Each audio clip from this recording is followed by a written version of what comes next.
Está começando o Sorella Cast, o podcast da Sociedade Espírita Sorella.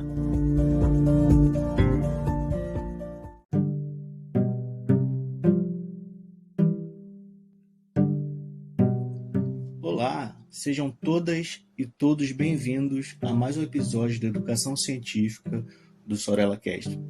Meu nome é Elton Rodrigues e hoje nós vamos falar sobre matéria, semimatéria ou semimaterial e não material. Bom, Kardec, no Livro dos Espíritos, juntamente com o trabalho ali, as informações dos espíritos, divide o que a gente pode falar de matéria em dois tipos, né? A matéria em si e a semimatéria. E aquilo, né, para completar o que há no mundo de não material. Então nós teríamos algo que seria material, alguma coisa que seria ali intermediário, que vamos chamar de semimaterial, e aquilo que difere completamente da matéria, que é a não matéria ou imaterial. Como exemplo, nós temos, né, partindo do que Kardec e os Espíritos nos trouxeram, a nossa própria composição, né? Então nós temos, na verdade, um corpo físico aqui enquanto encarnados, temos o perispírito e somos espíritos. Então, o corpo seria um exemplo de algo material, o perispírito, o que liga ali o corpo ao espírito, né? Muito entre aspas, seria um exemplo do que seja o semimaterial, e o espírito seria aquilo, um exemplo, né, do que é a coisa imaterial. Bom, isso no século XIX era suficiente, né, para exemplificar o que há de diferente no mundo, porque quando a gente observa o corpo, o perispírito e, imaginamos o espírito com algumas regras, a gente não consegue colocá-los exatamente com as mesmas características. Então é necessário dar, né, definições específicas para que a gente tenha uma compreensão um pouco mais apurada do que sejam essas coisas. Nossa concepção disso não é nada apurada, né? Mas isso serve pelo menos para iniciarmos uma conversa. Então me parece que Kardec, ele, naquele momento, enxerga a necessidade de separar, né? Para que a gente não confundisse, para que a gente não achasse que o perispírito fosse algo exatamente igual a uma rocha, e que não é. Por outro lado, também é matéria, né? Então o termo ali semimaterial é apenas, aos meus olhos, para indicar que sim, é matéria, mas não é exatamente a matéria que você enxerga no dia a dia, né? Quando olha uma mesa, quando olha uma parede, quando olha uma porta, quando olha uma árvore, quando olha a estrutura dos seus óculos. Então, né, de forma mais educacional, né, tentando um método para que as pessoas entendessem, ele define ali o semimaterial. Bom, o episódio de hoje é para a gente aprofundar um pouco mais sobre isso. Porque, assim, mesmo hoje, né, 2023, a gente escuta uma reprodução literal do que Kardec escreveu ali no Livro dos Espíritos. E que a gente não pode cometer esses deslizes, né? Porque, veja bem, a ciência de 1857 para cá avançou muito. E nós estamos falando de matéria, essencialmente. Então, para que a gente não fique para trás, nós temos que acompanhar, seguindo orientações do próprio Kardec, o avanço científico.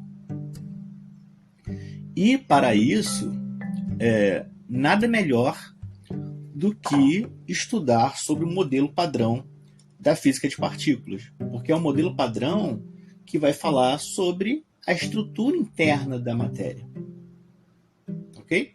Então, vamos falar um pouco sobre isso e depois a gente volta para concluir o assunto. Então, o chamado modelo padrão das partículas elementares não é propriamente um modelo, tá? É uma teoria. E das melhores que nós temos, viu?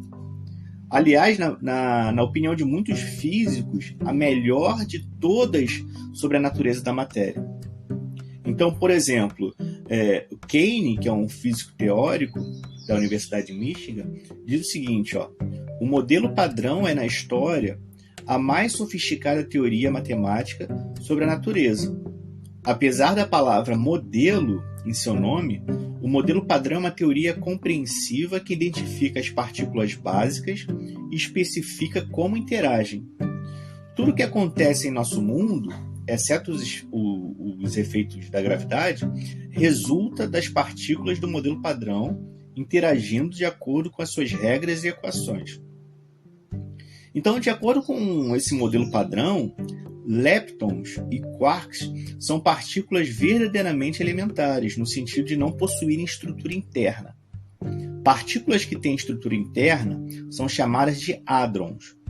São constituídas de quarks, bários quando formadas por 3 quarks ou 3 antiquarks, ou meson, quando constituídas por um quark e um antiquark.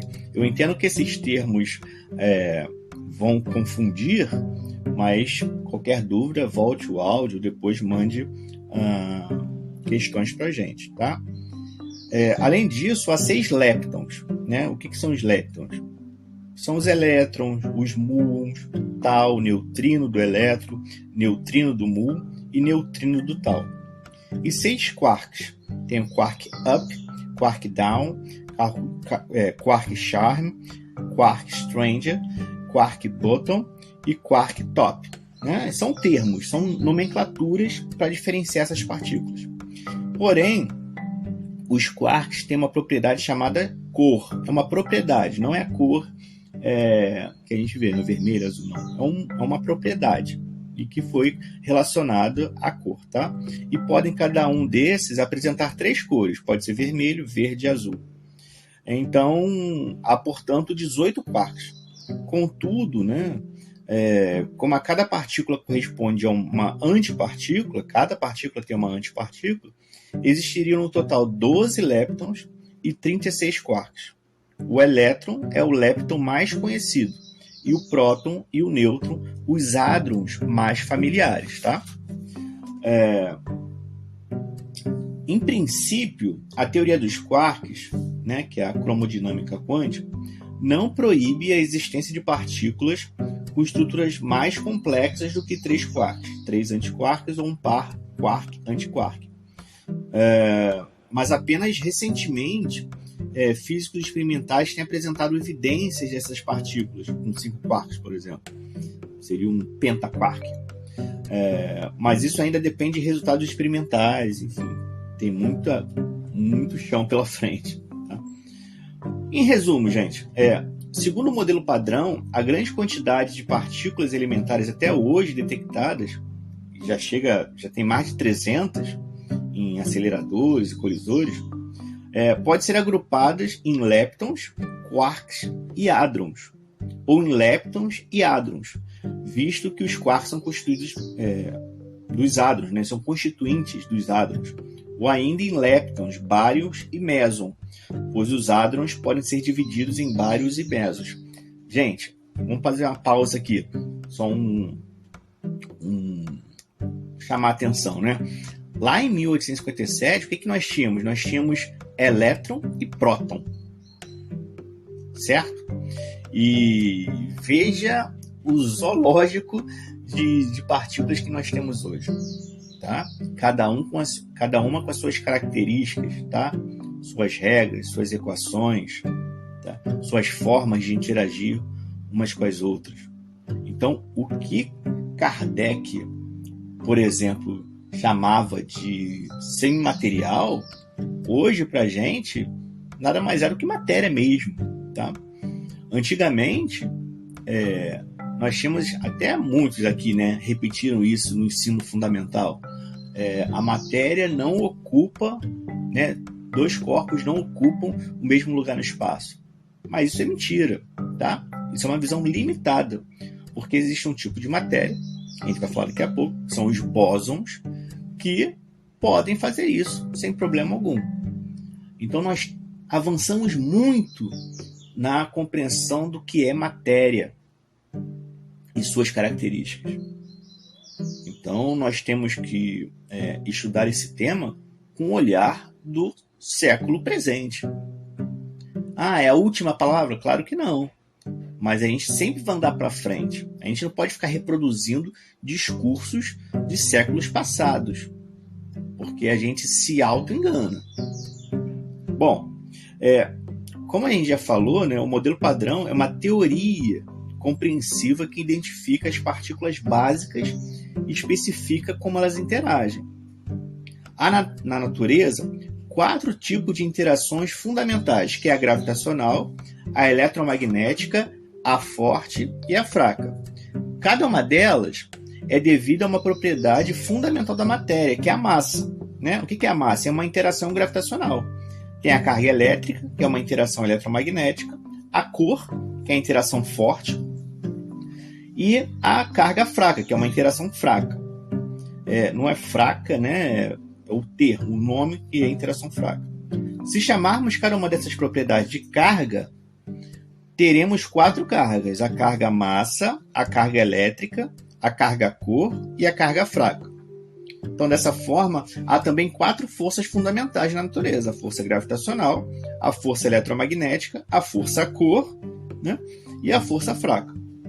Todas aquelas forças que parecem ser distintas, força elástica, força de atrito, forças intermoleculares, interatômicas, interiônicas, viscosidade, essas são casos particulares ou resultantes dessas 4 forças fundamentais.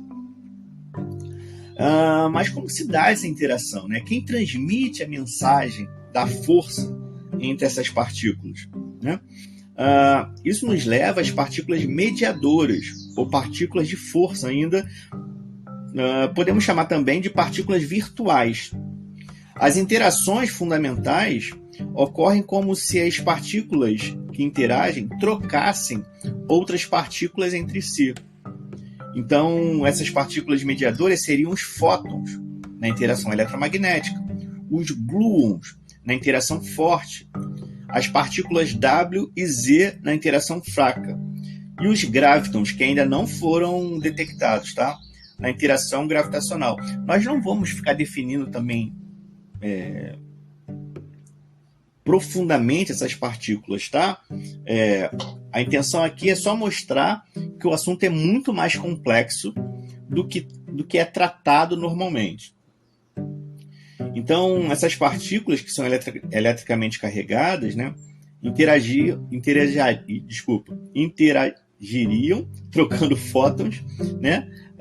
Partículas com carga cor interagiam trocando gluons, ou partículas com carga fraca, né, que iriam trocar partículas W e Z, tá? Além das partículas de massa que iriam trocar gravitons. As partículas mediadoras podem não ter massa, mas têm energia, ou seja, são pulsos de energia. Por isso são chamadas de virtuais, dos quais dos 4 tipos de partículas mediadoras, as do tipo WZ têm massa, mas é comum chamá-las todas de partículas virtuais. Então, dizer que as partículas de matéria ou partículas reais, leptons, quarks e hadrons, interagem trocando partículas virtuais, que são os fótons, os gluons, WZ e gravitons, né? Isso é um resumo do que a gente falou até agora. Então, além disso, é preciso levar em conta que as partículas de matéria podem ter mais de uma carga, de modo que experimentariam várias interações. E as forças, mas o âmbito da interação pode variar muito, a tal modo que em um determinado domínio a uma certa interação seja relevante. A força gravitacional, por exemplo, é negligenciável no domínio subatômico. Quer dizer, embora existam 4 interações fundamentais, 4 cargas e 4 forças, isso não quer dizer que todas as partículas tenham as 4 cargas e experimentem as 4 interações. Mas calma, gente, ainda faltam os campos, os 4 campos. Sabemos que na gravitação de Newton, um corpo com massa cria em torno de si um campo gravitacional. Um campo de força que exerce uma força sobre outro corpo massivo e vice-versa. De forma análoga, um corpo carregado eletricamente cria um campo eletromagnético, se estiver em repouso, né? Percebe-se apenas um componente elétrico, mas se ele estiver em movimento, vai aparecer também um componente magnético, por isso que é eletromagnético. E exerce uma força eletromagnética sobre outro corpo eletrizado e vice-versa. Da mesma forma, há o campo da força forte e o campo da força fraca, ou seja, há 4 campos fundamentais: o eletromagnético, o forte, o fraco e o gravitacional. Então, as partículas mediadoras são os quanta dos campos correspondentes. Os fótons são os quanta do campo eletromagnético, os gluons são os quanta do campo forte, as partículas WZ do campo fraco e os gravitons seriam os quanta do campo eletromagnético. Em outras palavras, os 4 campos fundamentais são o campo de fótons, que é o eletromagnético, os de gluon, forte, os de partículas WZ, fraco, e os de gravitons, gravitacional. O problema nessa bela simetria de 4 cargas, 4 interações, 4 forças e 4 tipos de partículas mediadoras e 4 campos é que nenhum graviton foi ainda detectado, e a gravidade em si não encaixa bem nessa teoria que se convencionou chamar de modelo padrão. Mas a gente vai voltar isso daqui a pouco, tá? Então a gente já falou aqui que de partículas virtuais, como os fótons e gluons, ou seja, partículas sem massa. Quando a incerteza de Heisenberg, que diz que quanto mais precisas as medidas de momento ou da energia de uma partícula, maiores as incertezas em medições no espaço e no tempo. Então, quando a incerteza na energia é mais que o dobro da massa do elétron, algo muito estranho pode acontecer no vácuo, tá? E isso que a gente chama de estranho é a produção de um par de partículas consistindo de um elétron e um pósitron. O pósitron é o que a gente chama de antipartícula, tá? Ou antimatéria. Então, assim, o vácuo, como a gente chama, né, não tem nada nesse local, isso já caiu há muito tempo, tá bom? Então, assim, identificar vácuo, nas palavras de um filho chamado Menezes, né? Isso está publicado em um livro chamado A Matéria, uma aventura do espírito, tá? Ele diz o seguinte: identificar vácuo com espaço não ocupado por alguma coisa é uma concepção errônea, inclusive no domínio da física clássica. Então, assim, algumas pessoas podem falar, não, isso é da física quântica. Não, tá? A física clássica também já diz isso. Pois mesmo quando não há matéria em uma região do espaço, ela continua preenchida e percorrida por campos e ondas. Então aquela coisa de não ter nada, vácuo absoluto, não existe, tá, gente? não é desprovido de qualidades o espaço onde estão e se movem objetos ou sistemas. E ainda que possamos dizer que um objeto se desloca no vácuo quando não encontra outras partículas em seu trajeto, o espaço clássico nunca é literalmente vazio. Mas não se trata do velho conhecido éter, tá? Veja, há esse tipo de conflito, né? O que a gente chama ali de éter no passado, né? A física atual diz que isso não existe, tá? Então, assim, não é o éter, né, que os físicos de outros tempos, né, propuseram, preenchendo todo o espaço e servindo de meio de propagação da luz e de outras ondas eletromagnéticas. Estão fazendo um paralelo ali também. A gente pensa até no fluido cósmico universal, né? Não é exatamente isso, tá? Então, assim, vamos supor que um elétron fosse colocado no vácuo, tá? A gente podia pensar que nada aconteceria, né? Porém, como o vácuo está cheio de pares elétrons e pósitrons virtuais, o elétron, sendo negativo, repeliria todos os elétrons virtuais, né, com a mesma carga, e atrairia todos os pósitrons virtuais dos pares existentes na região do vácuo em torno de si. Então, o elétron ficaria assim envolto por uma nuvem de pósitrons virtuais, né? E qual é o efeito disso? A carga do elétron fica parcialmente blindada pela nuvem de pósitrons virtuais. Isso, gente, imagina, um elétron com uma nuvem de pósitrons virtuais. Isso é o que a gente chama de elétron, esse elétron clássico aí, tá? Isso seria, a gente podia falar que é um elétron vestido, tá? Agora, porque é como se tivesse uma blindagem em torno do elétron. Se a gente imaginar um elétron nu, sem essa nuvem de pósitron, a sua carga é maior, tá? E isso é visto em situações de alta energia. Então existe uma coisa chamada lei de Coulomb, que trata da interação de cargas de partículas carregadas, e a gente vê que com os elétrons nus, sem essa nuvem de pósitron, essa lei não funciona muito bem, porque a carga do elétron fica maior, tá? Então, assim,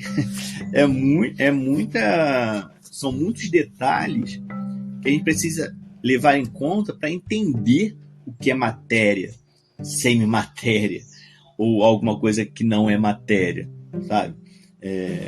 Para entender massa, para entender as forças de interação entre o que há no universo. Então, na maior parte das vezes, quando esses assuntos são tratados dentro do movimento espírita, eles são tratados de forma muito superficial. E olha que aqui eu estou tentando fazer um resumo do resumo de forma acelerada, sem aprofundar muitas coisas. Então, qual o objetivo desse programa? O objetivo desse programa é meio que mostrar que o assunto é interessante, rico demais e que precisa avançar, né?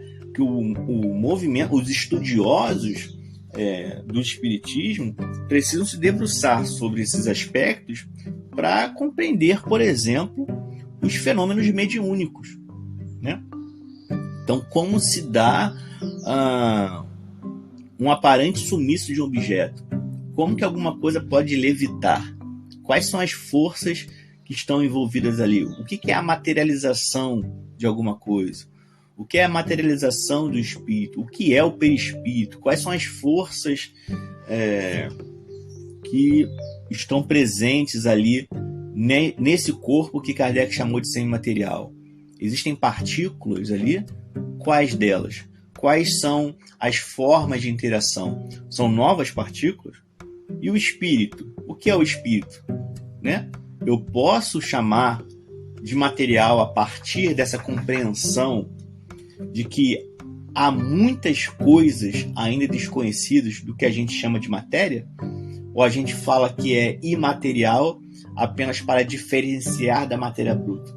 Então são muitos aspectos que precisam ser levados em conta para tratar desses assuntos.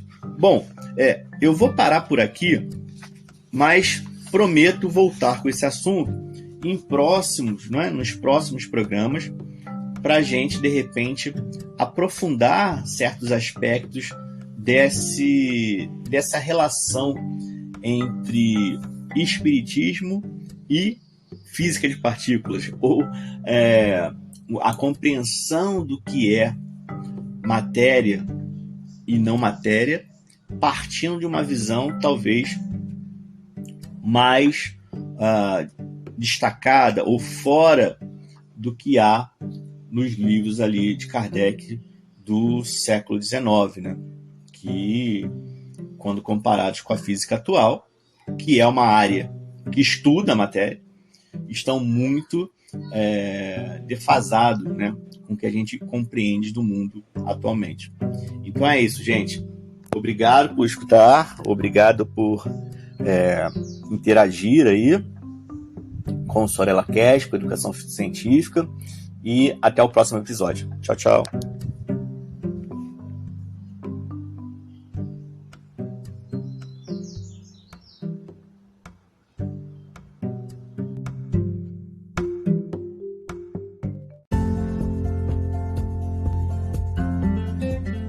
Siga a Sociedade Espírita Sorella nas redes sociais, Facebook e Instagram. Inscreva-se em nosso canal do YouTube e fique por dentro de nossa programação.